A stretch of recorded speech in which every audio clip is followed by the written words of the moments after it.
Imbitado pero walang upuan.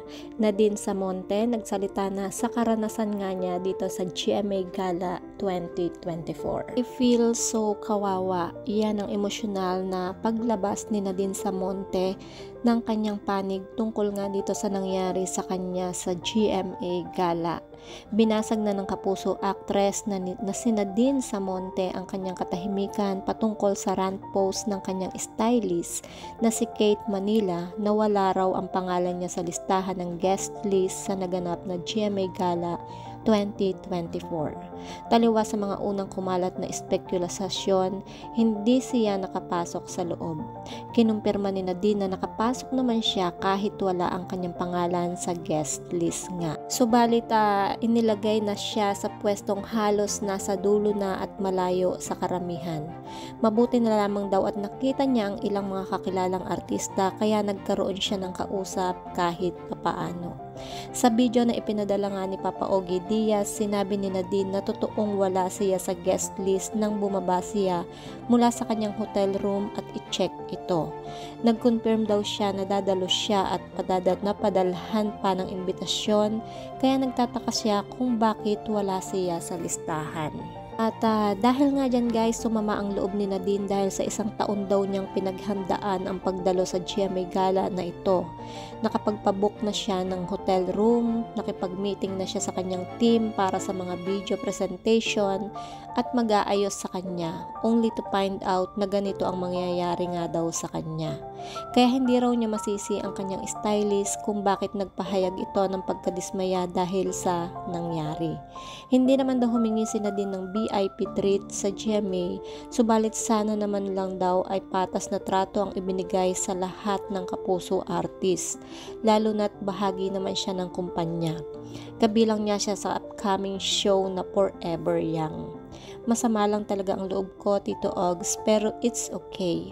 I'm thankful naman sa GMA kasi kahit papaano na-invite ako sa ganitong malaking event.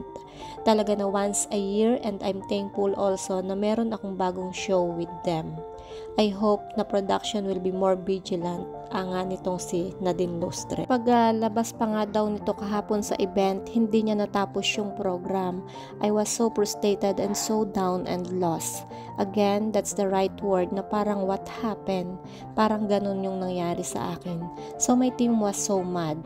They hugged me when I went up. Umiyak na ako doon, panimula nga nitong si Nadine. Sa huli nga guys ay nabigyan naman daw siya ng lamesa, ngunit doon daw siya sa dulong-dulo at panay ang lapit nga daw ng ibang kasamahan niya sa industriya para tiyakin kung okay siya. It was dulong-dulong table and walang nakaupo doon, ako lang. I feel so kawawa na everybody is going sa akin na parang, Nadine, are you okay? Okay ka lang ba dyan? Say pa nga ni Nadine. Sa kabila na nangyari ay nanaig ang pag-unawa sa aktres at nagpasalamat pa rin sa kanyang home network, pero sana ay mas maging maayos ang organizer sa susunod. Anyway guys, hindi naman natin masisisi si Nadine kung talagang sumama nga ang loob niya dito sa naturang event na ito, dahil biruin nyo guys, no, 1 year niyang pinaghandaan itong GMA Gala at nabigyan naman siya ng na-invite naman siya rito, pero pagdating niya nga dito sa event is wala yung pangalan niya sa list and wala siyang upuan. So it's unfair nga naman na isa siya sa part ng GMA or isa siya sa mga artist ng GMA. So bakit ganun yung nangyari sa kanya? Halata nga na pinaghandaan nga nitong si Nadine Samonte itong GMA Gala dahil sa sobrang ganda niya. Sana di na nga lang siya inimbita kung ganyan lang din naman yung trato sa kanya. Inabala na nga nila itong si Nadine, naghanda pa si Nadine para sa event, kahit nakalimutan sana binigyan pa rin ng upuan kasama ng ibang artist nga.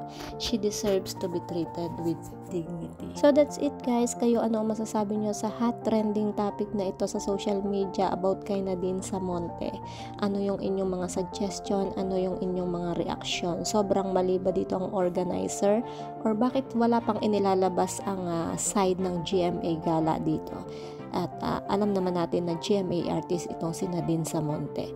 So, kung hindi pa kayo nakasubscribe sa aking YouTube channel, kindly hit the notification bell, like, and share. Maraming salamat and ingat po ang lahat. God bless.